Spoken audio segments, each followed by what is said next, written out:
주님의 이름으로 사랑합니다. 함께 고백하겠습니다. 예, 사랑합니다. 예, 진짜 사랑하시죠? 예, 예수님 말씀하셨습니다. 원수를 사랑하라고 말씀하셨습니다. 옆에 분들이 원수는 아니시니까 훨씬 사랑하시는 줄 믿습니다. 자, 이 당시 예수님 이 당시 이 말씀은 그 세상 사람들에게 굉장히 도전이 되는 말씀이었습니다.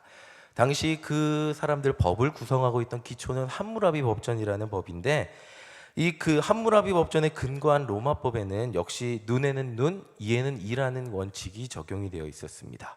이것이 당연한 거였어요. 남한테 손해를 끼쳤으면 배상을 하고, 남을 상하게 했으면 똑같이 내 몸을 상하게 하는 것, 이게 당연한 시대였습니다. 제가 누군가의 팔을 다치게 했다고 치면 제 팔도 똑같이 다치거나 그에 상응하는 물질로 배상을 해야 됐습니다. 만약 줄 재물이 없었다면 팔이 똑같이 다쳤어야겠죠. 굉장히 무섭습니다. 근데 자료를 찾아보니까 눈에는 눈, 이에는 이라는 원칙이 나쁜 것만은 아니라고 합니다. 전에 중고등부에서 제가 한번 가서 말씀을 전할 때 이 이야기를 했는데, 눈에는 눈, 이에는 이라는 원칙이 없었다면 제가 힘이 없는 제가 누군가의 팔을 다치게 했을 때, 아우 열받아, 너는 힘센 사람이 넌 다리까지 부러져, 이렇게 다친 것 이상의 보복을 할 수 있다는 겁니다. 근데 함무라비 법전은 정확히 법에 기록된 대로 다친 만큼 그만큼만 다쳐라 해서 오히려 약자를 보호하는 기능이 있었다고 합니다. 자, 분한 마음에, 누군가 저보다 힘이 센 사람이 있다면 분한 마음에 저에게 더 많은 안갚음을 할 수도 있습니다. 근데 이것을 막은 것이 함무라비 법전이라고 합니다. 누구나 법 앞에 평등하게 자신이 잘못한 것만큼의 벌을 받는 것, 이게 함무라비 법전이라고 합니다. 근데 구약시대 하나님께서 모세를 통해서 이스라엘 백성들에게 주신 그런 율법은 어떻게 기록하고 있는지 함께 보겠습니다. 우리 레위기 19장 18절입니다. 우리 함께 읽어보겠습니다. 시작. 원수를 갚지 말며 동포를 원망하지 말며 내 이웃 사랑하기를 내 자신과 같이 사랑하라. 나는 여호와이니라. 자, 제가 항상 이걸 만들어 드리지만 이거는 누구나 할 수 있게 만들어 드립니다. 뭘까요? 1번. 뭐를 갚지 말라고요? 원수를 갚지 말라는 거겠죠. 자, 그리고 18절 함께 읽어보겠습니다. 18절 예, 읽었죠? 예, 죄송합니다. 17절 함께 읽어보겠습니다. 17절 함께 읽겠습니다. 시작. 너는 내 형제를 마음으로 미워하지 말며 내 이웃을 반드시 견책하라. 그러면 내가 그에 대하여 죄를 담당하지 아니하리라. 자, 여기 있는 말씀은, 레위기에 있는 말씀은 이웃을, 형제에게 원수 갚지 말라는 말씀이에요. 그러니까 그 형제라는 것은 같은 이스라엘 백성들에게 국한이 되는 말씀입니다. 이 이스라엘 백성들끼리 너희들은 같은 동포인데 원수를 갚아도 되겠냐? 서로 하나가 되고 사랑하라 라는 것이 구약의 가르침입니다. 그렇다면 예수님은 어떻게 가르치셨는지 우리 마태복음 5장 44절 함께 읽어보겠습니다. 시작. 나는 너희에게 이르노니 너희 원수를 사랑하며 너희를 박해하는 자를 위하여 기도하라. 자, 이거 쉽죠? 2번 누구나 할 수 있습니다. 지금 발전했어요. 원수를 갚지 마라 해서 원수를 어떻게 해요? 사랑하라고 발전했어요. 그리고 그 사랑의 대상이 이제는 동포만이 아니에요. 동포만이 아니고, 자, 너희를 박해하는 사람을 위해서 사랑하라 그랬는데, 이 당시 대부분 이스라엘 백성들을 박해하던 사람들은 로마였어요. 로마의 군대였고 로마의 정치 세력이었습니다. 그러니까 이방인들도 사랑하라고 이야기하고 있는 거예요. 하나 더 발전을 했죠. 모든 사람을 사랑하라고, 원수를 갚지 말라고 이야기를 하고 있습니다. 이것이 예수님께서 가르쳐 주신 건데, 이제 예수님께서 하늘로 올라가신 이후에 베드로전서에서 어떻게 이야기하고 있는지 보겠습니다. 우리 베드로전서 2장 18절입니다. 함께 읽겠습니다. 시작. 사환들아, 범사에 두려워함으로 주인들에게 순종하되 선하고 관용하는 자들에게만 아니라 또한 까다로운 자들에게도 그리하라. 자, 3번 굉장히 쉽죠? 까다로운 주인들에게도 뭐 하라고요? 순종하라고 이야기합니다. 자, 이 초대교회, 이 베드로전서가 쓰여진 이 무대에는 대부분의 교인이 노예 아니면 여성, 그러니까 사회적 약자층이 많았다고 합니다. 그래서 사환들이라고 썼는데 영어로 보면 슬레이브라고 돼 있어요. 아니면 서번트라고 돼 있는데 누군가의 종을 얘기하고 있습니다. 그 누군가의 종인데 그 종들이 주인들이 잘해줄 때만 그들에게 열심히 순종하는 것이 아니라 잘해주지 않을 때에도, 굉장히 노예라고 무시하고 그 당시 인권이 없었을 때인데 종이면 그냥 내 거잖아요. 그렇게 사람을 무시하고 막 다룬다고 할지라도 그들에게도 순종하라고 이야기하고 있습니다. 자, 밑에도 다, 그러면 빈칸도 다 순종으로 채워지겠죠. 굉장히 쉽습니다. 그리고 또 이번에 19절 함께 보겠습니다. 19절 함께 읽겠습니다. 시작. 부당하게 고난을 받아도 하나님을 생각함으로 슬픔을 참으면 이는 아름다우나. 자, 단지 까다로운, 그러니까 까다로운이라는 말을 들으면 주인이 뭔가 깐깐한 거 정도를 얘기하는 것 같은데, 부당하게 고난을 준다는 것은 내가 아무리 일을 잘해도 나를 괴롭히는 사람이 존재한다는 거예요. 내가 아무리 주인한테 충성을 하고 내 마음을 다해서 열심히 한다고 해도 그 사람은 나를 사랑해 주지 않고 나를 괴롭힌다는 거예요. 근데 이러한 슬픔을 참고 순종하면 이것은 아름답다고 베드로는 이야기하고 있습니다. 자, 이제 한 가지 더 예를 들어서 베드로는 이야기하고 있습니다. 3장 1절 함께 읽겠습니다. 시작. 아내들아, 이와 같이 자기 남편에게 순종하라. 이는 혹 말씀을 순종하지 않는 자라도 말로 맘잡지 않고 그 아내의 행실로 말미암아 구원을 받게 하려 함이니. 말로 말미암지 않고. 4번 보겠습니다. 베드로를 통한 하나님의 명령. 자, 믿지 않는 남편에게도 순종하라는 말입니다. 자, 남편이 원수는 아닐 거예요. 근데 1절을 보면 남편들의 말씀을 순종하지 않는 사람들, 즉 남편들은 예수를 믿지 않는 사람들이었다는 거예요. 자, 이 당시 여자들에게 남편을 떠나서 자기의 종교를 스스로 선택할 권리는 없었다고 합니다. 남편과 다른 종교를 믿는다는 것은 곧 남편한테 엄청난 박해를 받는다는 것을 의미했다고 합니다. 그렇다면 이들은 교회 다니는 것으로 인해 다른 종교를 믿는 남편에게 사랑받지 못하고 박해받는 사람들을 의미합니다. 베드로의 공동체에는 이러한 아내들이 분명히 있었다는 겁니다. 그리고 베드로는 그녀들에게 이렇게 얘기합니다. 아무리 당신의 남편들이 힘들고 어렵게 당신들을 괴롭힌다고 할지라도 남편의 말씀에 순종하세요. 이것이 베드로의 가르침입니다. 그리고 그 결과는, 자, 다시 한번 말씀 보여주세요. 1절. 자, 맨 마지막 읽어드릴게요. 아내의 행실로 말미암아 구원을 받게 하려 함이니. 자, 우리가 예수 믿는 자로서, 지난번에도 말씀을 드렸습니다. 예수 믿는 자로서 선한 행실을 하고 살아갈 때 세상은 몰라주는 것 같지만 결국에는 우리의 선한 행실을 통하여 누군가 구원을 받게 된다는 겁니다. 아내가 참고 또 참을 때, 그리고 그 남편을 사랑으로 섬길 때 구원을 받게 돼, 결국에는 구원을 받게 된다고 이야기하고 있습니다.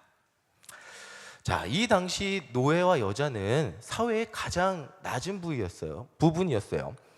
자, 노예는 불과 200년 전만 해도 이 세상에 존재했습니다. 제가 미국에 유학을 가니까 흑인들은 아직도 그 울분을 저한테 토하고 있습니다. 우리 조상들이 노예였을 때 백인들이 우리를 어떻게 대했는지 아냐. 심지어 백인 목사님들도, 진짜 백인 목사님들이 이렇게 쓴 글이 있습니다. 흑인은 동물과 같다 이라고 쓴 글이 있습니다. 이런 게 대체 기독교에서 말이 되냐 하면서 울분을 토하면서 아직도 그 사람들에게는 그 분노가 남아 있습니다. 흑인들은 아직도 200년 전에 그 정말 너무나 비인간적으로 다뤘기 때문에 흑인들은 아직도 백인들에 대한 분노가 남아 있는데, 이게 불과 200년 전, 아니 150년 전이었다는 사실입니다.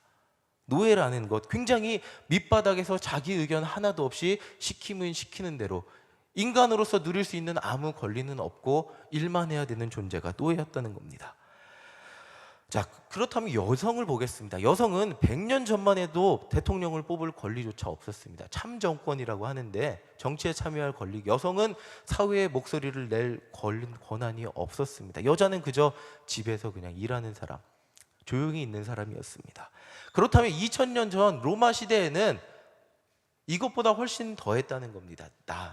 여자와 노예는 정말 사회에서 가장 낮은 부분을 상징하는 사람이었다고 합니다.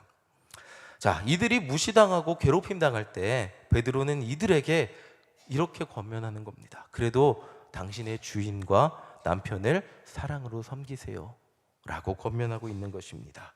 자, 베드로는 구체적인 그 교회에 교인들이 맞닥뜨리고 있는 구체적인 상황. 자, 제가 여러분들에게 원수를 사랑하세요라고 추상적인 얘기만 하는 것이 아니라 그 교인들이 대부분 살고 있는 상황에서 맞닥뜨리고 있는 구체적인 상황에서 어떻게 원수를 사랑해야 될지 그것을 이야기해 주고 있습니다. 자, 그렇게 이야기를 해주면서 이렇게 권면하고 있습니다. 3장 9절입니다. 우리 함께 읽겠습니다. 악을 악으로 욕을 욕으로 갚지 말고 도리어 복을 빌라. 이를 위하여 너희가 부르심을 받았으니 이는 복을 이어받게 하려 하심이라. 자, 악을 악으로 갚지 말고 욕을 욕으로 갚지 말라고 합니다. 자, 5번 보겠습니다. 핍박에 맞서는 그리스도인, 악을 복으로 변화시키는 인생입니다. 자, 베드로는 악을 악으로 갚지 말고 복을 복으로 갚아주라고 있습니다. 이것이 세상에서 살아가는 바른 그리스도인의 모습이라는 겁니다. 계속해서 말씀드리지만 진짜 그리스도인이 누구냐? 여러분들 진짜 그리스도인이 누굽니까? 라고 했을 때 누구냐면 누군가 날 저주해도 그것을 복으로 갚아주는 사람이 진짜 그리스도인이라는 겁니다. 악을 악으로 날 화나게 했으니까 나도 여기까지 했으니까 못 참아, 당신 뭐야? 라고 같이 붙는 그런 사람이 아니라 상대방이 설령 악한 의도로 나에게 다가왔다고 할지라도 그것 때문에 내가 고난을 당해도 그 사람을 사랑하고 축복해주는 존재가 그리스도인이라는 겁니다. 자, 선행의 또 다른 과정. 근데 때로는 우리가 아무리 이렇게 노력해도 좋은 결과가 찾아오지 않을 수도 있습니다. 우리 17절 함께 읽어보겠습니다. 시작. 선을 행함으로 고난받는 것이 하나님의 뜻일진데 악을 행함으로 고난받는 것보다 나으니라. 자, 선행의 또 다른 과정이라고 얘기했습니다. 결과가 아니고 뭐일까요? 고난입니다. 우리가 그리스도인으로 내가 주님 뜻대로 살겠습니다 라고 딱 결단을 하면 모든 게 쉽게 딱 풀려서 야, 내가 이렇게 힘들게 내 마음 결단하고 열심히 사니까 하나님께서 너무나 쉽게 선행을 하게 하시는구나, 이런 결과가 찾아올 때도 있겠지만 내가 아무리 열심히 선행을 하고 살려고 해도 우리 삶의 그 선행의 결과같이 보이는 것들이 더 나쁜 것이고, 우리가 아무리 착한 마음으로 살려고 해도 세상 사람들은 몰라주는 것 같고, 선을 행했는데 우리에게는 더욱더 큰 고난만 찾아오는 것 같고, 이것이 때로는 그리스도인들의 선행의 결과같이 보이는 것이랍니다. 근데 이것은 결과가 아니고 과정이라는 것입니다. 결국 끝이 아니고 그 선을 행하는 과정 가운데 우리에게 결과처럼 계속 보입니다. 아니, 내가 이렇게 선을 행했는데 왜 이런 결과가 찾아옵니까? 라고 하는 것처럼 보인다는 겁니다. 자, 요셉은 보디발의 집을 위해서 최선을 다해 일을 했습니다. 근데 그 결과는 어떻게 됐죠? 감옥에 갔습니다. 요셉은 양심껏 대했어요. 보디발한테. 보디발의 아내 한 유혹에도 절대 물리치고 도망쳐 나왔습니다. 그렇다면 보디발은 최소한 그 요셉의 양심, 지금까지 대한 요셉을 조금이라도 알아줬어야 되는 거 아니에요? 근데 보디발의 아내의 말만 듣고 요셉을 감옥에 보내버립니다. 내가 아무리 선행을 했어도 때로는 결과같이 보이는 것들이 더 안 좋은 것일 수 있다는 겁니다. 근데 그것이 결과가 아니고 과정이라는 것입니다. 여기서 우리는 포기하고 쓰러지면 안 된다는 것입니다. 자, 제가 미국 가기 전에 교회를 다니지 않던 학생이 정말 교회를 열심히 다녔어요. 고등학교 2학년이었는데 정말 수련회 때 같이 기도를 열심히 하고 그때 나누었던 말씀이 이런 말씀입니다. 우리가 믿지 않는 사람에게 최선을 다해 사랑하고 섬긴다면 우리를 통해서 그들이 하나님을 알게 될 것이다. 이 말씀이랑 비슷한 말씀이었습니다. 그리고 함께 열심히 기도하고, 그 학생은 부모님이 교회를 다니지 않았는데 부모님을 위해 열심히 기도하고 부모님을 축복하고 집에 돌아갔습니다. 그리고 그 다음날 저한테 와서 한 첫마디가 집에 들어가자마자 엄마가 저한테 소리 질렀어요 라는 거였습니다.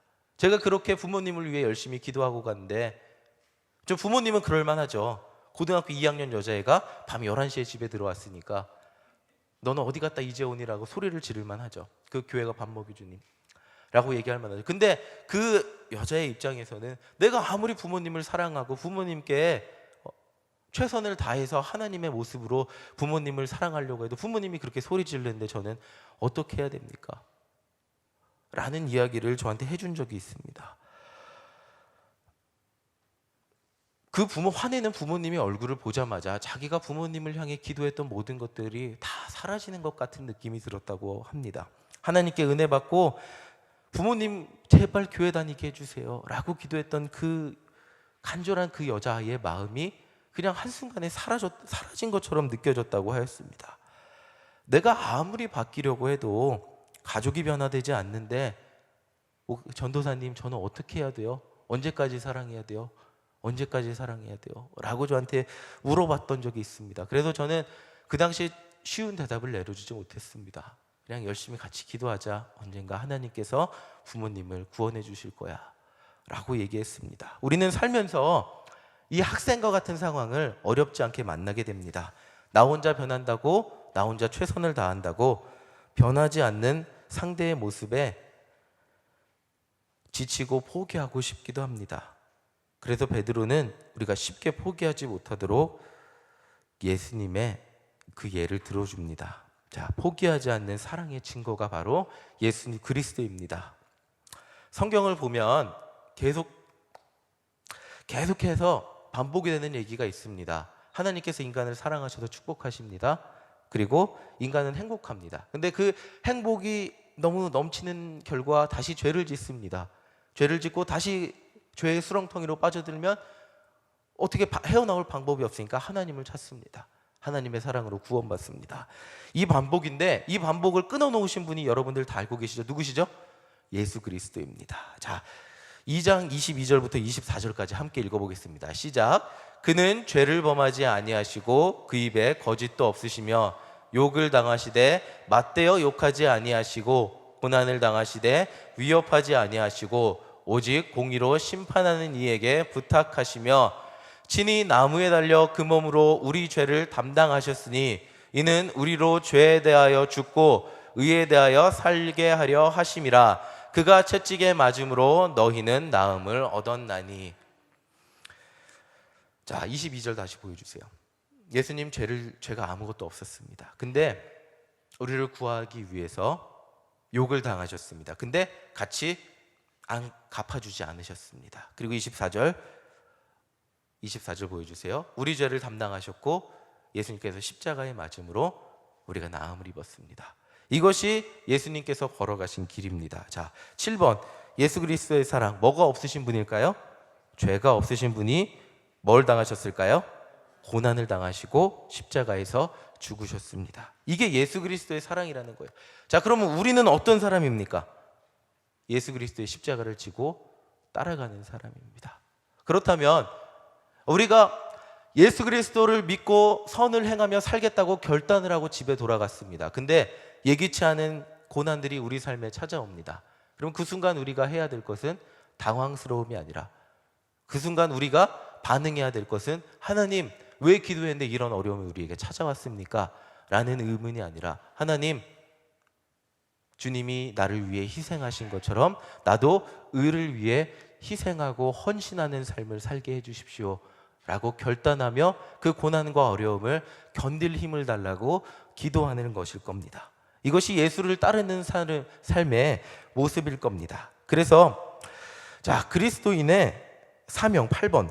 자, 베드로전서 3장 9절을 다시 한번 보겠습니다. 우리 함께 읽겠습니다. 시작. 악을 악으로 욕을 욕으로 갚지 말고 도리어 복을 빌라. 여기까지만 읽겠습니다.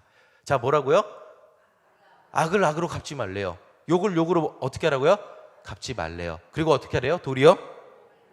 자, 끝까지 포기하지 않고 뭐를 빌어주는 인생이에요? 중요한 것은 끝까지 포기하지 않고 복을 빌어주는 인생입니다. 그래서 이를 위해서 이것 때문에 우리가 하나님께 부르심을 받았다고 이 베드로전서는 이야기해주고 있습니다.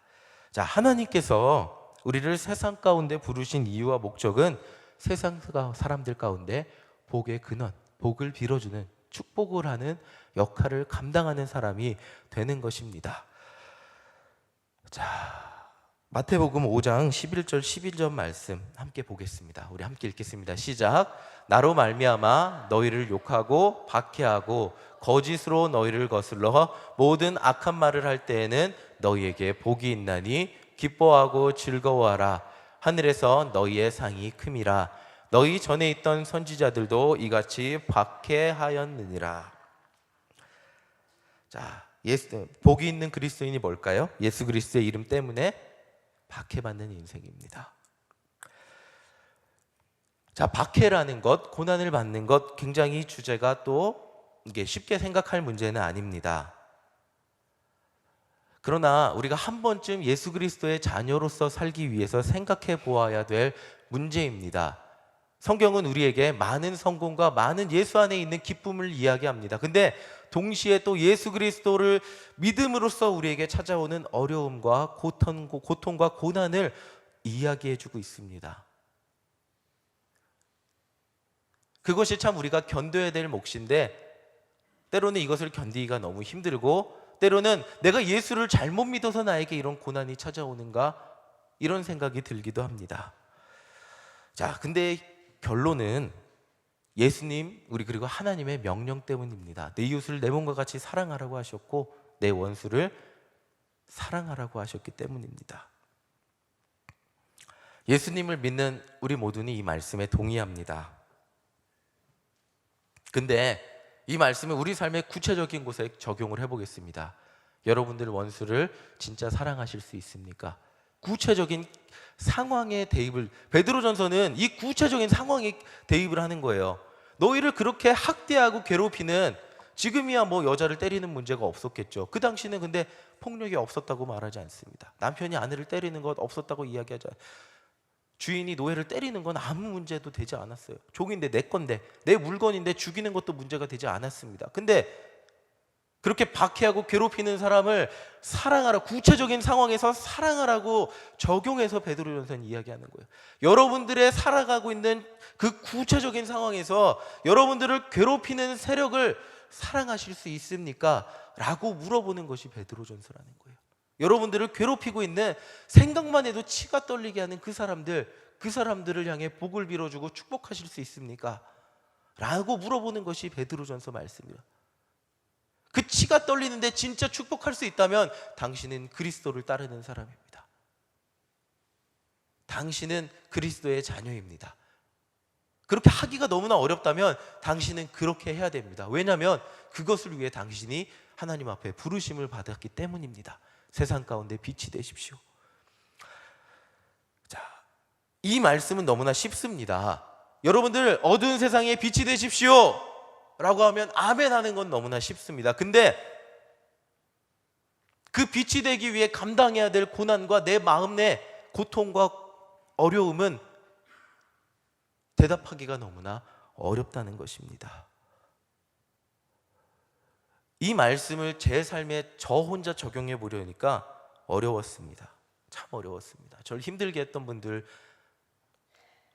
물론 살면서 계시겠죠. 그분들이 제 마음 안에 남아서 여전히 가끔 잠잘 때마다 떠오르고 가끔 마음에 분한 마음이 올라올 때도 있습니다. 근데 이제 그만 용서하고 사랑하고 그분들에게 축복을 빌어줘야지 라고 기도합니다. 기도를 하다가도, 그렇게 기도를 해서 나 다 용서했다 하더라도 예전에 그 감정이 다시 한번 떠오르는 그 순간에는 마음이 아프고 힘들 때가 있습니다. 이건 내가 그렇게 하려고 하지 않는데 그냥 그 감정이 저를 사로잡고 힘들게 할 때는 어떻게 할지를 모를 바가 있습니다. 세상의 변화는 상대방을 내 뜻대로, 내 마음대로 하게 만드는 정복으로 이루어졌습니다. 나폴레옹이 세상을 정복했고 알렉산더가 세상을 정복했고 로마는 세상을 정복했습니다. 그러나 그 나라들은 천년을 가지 못했습니다. 근데 영혼의 변화는, 십자가의 사랑은 그 자리에서는 사라진 것 같고 한 33세 청년의 헛된 죽음 같아 보였습니다. 근데 그 죽음이 지금까지 사라지지 않고 이어지고 있습니다. 이 시간 참 그리스도인이 누구인지 함께 생각해 보기 원합니다. 베드로전서는 5장밖에 되지 않는데 그 중에 그 2장을 세상 가운데 진짜 그리스도인이 누군지, 의를 위해서 고난받는 영혼이 누군지, 참 그리스도인이 누군지 설명하는 데 사용하고 있습니다. 우리는 고난 끝에 요셉의 승리를 바라봅니다. 그리고 고난의 마지막에 요셉은 어떻게 했죠? 형들을 용서했습니다. 저 같으면 제가 요셉이라면 형들을 용서할 수 있었을까 하는 생각이 듭니다. 그러나 고난 끝 요셉의 승리는 요셉의 용서였습니다. 예수 그리스도의 영광의 승리를 바라봅니다. 근데 예수 그리스도의 영광의 승리는 자기를 십자가에 못 박으라고 그 소리를 친 그 사람들을 구원하기 위한 십자가의 용서였습니다. 우리 옆에 분들에게 함께 고백하기 원합니다. 자, 힘들어도 사랑합시다. 함께 고백하겠습니다. 우리 한 번 더 하겠습니다. 미워도 사랑합시다.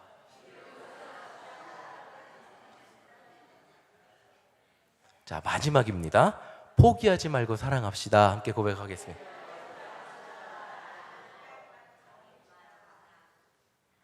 포기하지 말고 사랑하시기 원합니다. 자, 베드로전서 4장 8절 말씀, 이 말씀이 정말 주옥 같은 말씀인 것 같아요. 우리 함께 읽겠습니다.